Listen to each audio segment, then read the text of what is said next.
इधर उत्तर प्रदेश में तांडव मचा रहे थे योगी, उधर असम के योगी ने पलट दी पूरी बाजी।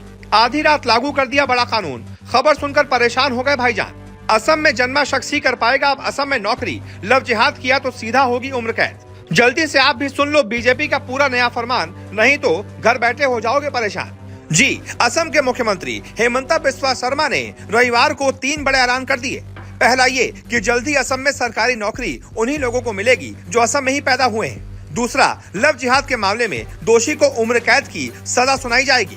और तीसरा, असम सरकार ने हिंदुओं और मुसलमानों के बीच जमीन की बिक्री के संबंध में भी फैसला सुनाया है।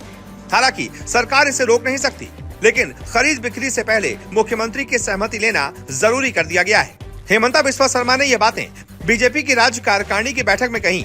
सरकारी नौकरियों के लिए नई डोमिसाइल पॉलिसी पेश करेगी सरकार। शर्मा ने बैठक में कहा कि जल्द ही एक नई डोमिसाइल पॉलिसी पेश की जाएगी, जिसके तहत केवल असम में ही जन्मे लोग राज्य सरकार की नौकरियों के लिए पात्र होंगे। चुनाव में किए वादे के अनुसार 1 लाख सरकारी नौकरियों में असम के लोगों को प्राथमिकता दी गई है। पूरी लिस्ट पब्लिश होने पर यह साफ हो जाएगा।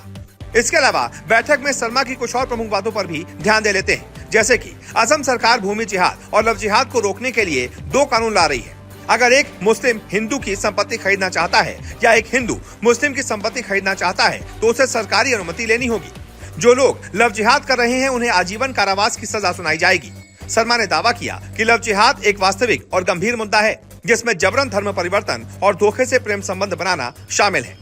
राष्ट्रीय स्वतंत्रता आंदोलन की लहर के चलते कांग्रेस को देश के लोगों का समर्थन मिला। जवाहरलाल नेहरू तीसरी बार प्रधानमंत्री बने थे, लेकिन अब पीएम मोदी को पूरे देश का समर्थन मिला और वो लगातार तीसरी बार प्रधानमंत्री बने। उन्होंने मीटिंग में इसके अलावा एक और बात कही।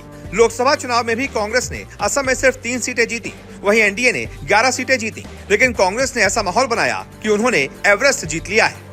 वहीं ये भी कहा कि भाजपा राज्य के लोगों के दिलों में है। हम प्रधानमंत्री मोदी को धन्यवाद देते हैं जो हमेशा असम के बारे में सोचते हैं और करते हैं। 5 विधानसभा क्षेत्रों के लिए उपचुनाव होंगे और मुझे उम्मीद है कि हम कम से कम 5 में से 4 सीटें जीतेंगे। पिछले 3 सालों में हमने असम, जाति, माटी और भेती के विकास के लिए ही काम किया है। जुलाई में कही मुस्लिम मैरिज के लिए नया एक्ट लाने की बात। वहीं मुख्यमंत्री हेमंता बिस्वा शर्मा ने 18 जुलाई को घोषणा की थी कि मंत्रिमंडल ने मुस्लिम मैरिज एक्ट 1935 को रद्द करते हुए नए कानून को बनाने की मंजूरी दे दी है। असम मंत्रिमंडल ने इसी साल फरवरी में मुस्लिम मैरिज एक्ट को रद्द करने की मंजूरी दी थी। उन्होंने कहा कि नए कानून से शादी और तलाक के नियमों में समानता आएगी, साथ ही बाल विवाह जैसी कुप्रथा को रोका जाएगा। तो ऐसे में आप बताइए, असम के योगी यानी कि हेमंता बिस्वा शर्मा के इन 3 फैसलों पर आपकी क्या राय है? जो भी आपकी राय हो कमेंट करके जरूर बताएं और इस वीडियो को ज्यादा से ज्यादा शेयर करें।